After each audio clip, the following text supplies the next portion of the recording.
Inspector. ఎవరది? ఈ లొట్టు పెట్టిన పట్టాభిరామయ్యని ఇన్స్పెక్టర్ గారు అనుకుండా ఆర్డినరీగా ఇన్స్పెక్టర్ అన్నది ఎవరది?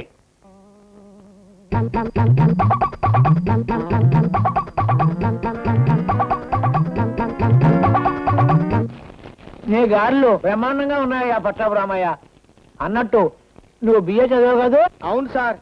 ఏ ఉద్యోగం దొరక్క నువ్వు గారులు ఒత్తడం చూస్తుంటే పోలీస్ డిపార్ట్మెంట్ కి బ్రహ్మాండంగా పనికి వస్తావని అనిపిస్తుంది అయ్యా. అదే సార్, నాకు గార్ల ఒత్తడంలో నేర్పుంటే ఏ 5 స్టార్ హోటల్లో పనిచేయడానికి పనికి వస్తానేమో గానీ పోలీస్ ఉద్యోగానికి ఎలా సూట్ అవుతాను సార్? అడిగేవు కదా, ఏం చెప్తా విను. పోలీస్ డిపార్ట్మెంట్ లో పై అధికారులు నువ్వు ఎంత ఒత్తుకుంటూ కాకపడితే అంత పైకి వస్తావు.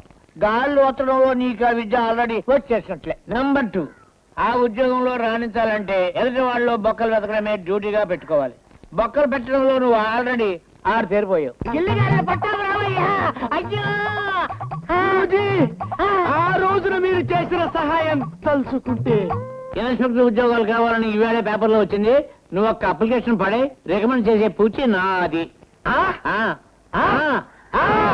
గురూజీ, మీరు గురుపదేశం చేయకముందు నేను మెత్తమెత్తగా మినప్పిండిలా ఉండేవాణ్ణి. కానీ తర్వాత మీ ఉపదేశం అనే మూకుల్లో వేగి వేగి ఈ ఉద్యోగంలో చండ శాసనం ఉండవండి అన్న బిరుదు కూడా పొందాను.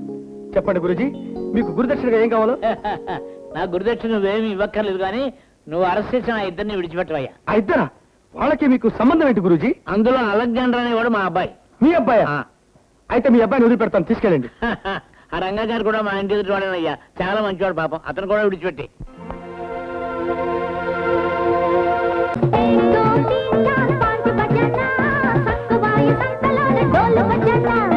One, two, three, four, jump jamana, pickaboodu dam kaata danku dhamana.